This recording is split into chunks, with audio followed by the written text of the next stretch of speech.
Mark Kichcha Sudeep pack చేసిన ఈ movie Jio హాట్‌స్టార్‌లో తెలుగులో కూడా స్ట్రీమ్ అవుతుంది. ఇంక ఈ మూవీ చూసాక నాకెలా అనిపించిందంటే జస్ట్ యావరేజ్ అనిపించింది. మూవీలో స్టోరీ బావుంది. కానీ hello all welcome to my channel nomadic cinema. ఈ మూవీలో స్టోరీ బావుంది. మంచి యాక్షన్ మూవీకి కావాల్సిన స్క్రీన్ ప్లేని రాసుకున్నారు. కానీ ఎగ్జిక్యూషన్ దెబ్బేసింది. ఇందులో స్టోరీ ఏంటంటే సస్పెండ్ అయిన మార్క్ కిడ్నాప్ అయిన 18 మంది పిల్లల్ని ఎలా సేవ్ చేశాడు? ఇందులో రుద్ర, భద్ర, ఆదికేశవ వీళ్ళకి లింక్ ఏంటి అనేది సినిమాలో చూడాలి. ఫస్ట్ హాఫ్ కొంచెం రొటీన్ గానే స్టార్ట్ అయినా తర్వాత నుంచి బాగానే తీసుకెళ్లారు మూవీని. ఇంటర్వెల్ కూడా బాగానే అనిపించింది. కానీ ప్రాబ్లం సెకండ్ హాఫ్ లో స్టార్ట్ అయింది. అంత ఎంగేజింగ్ గా లేదు. అంటే సెకండ్ హాఫ్ ని ఒక మంచి క్యాట్ అండ్ మౌస్ తరహాలో తీసుంటే అదిరిపోయేది సినిమా. ఫస్ట్ హాఫ్ లో నవీన్ చంద్ర క్యారెక్టర్ ని అంత బాగా చూపించి అసలు తన క్యారెక్టర్ ని యూజ్ చేసుకోలేకపోయారు సినిమా మొత్తం.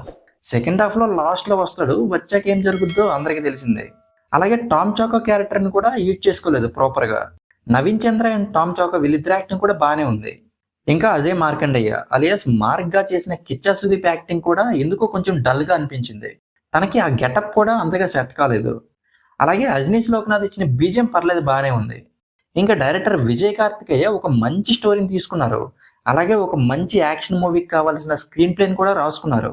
కానీ దాన్ని సరిగ్గా ఎగ్జిక్యూట్ చేయలేకపోయారు. ఇంటర్వెల్ అండ్ క్లైమాక్స్ చాలా బాగా డిజైన్ చేశారు. సేమ్ అదే రేంజ్ లో మొత్తం ఉండుంటే సినిమా అదిరిపోయేది. ఇంకా ఓవరాల్ గా ఈ మూవీ గురించి చెప్పాలంటే ఇంటర్వెల్ అండ్ క్లైమాక్స్ అలాగే కొన్ని యాక్షన్ సీన్స్ కోసం ఒకసారి ట్రై చేయొచ్చు.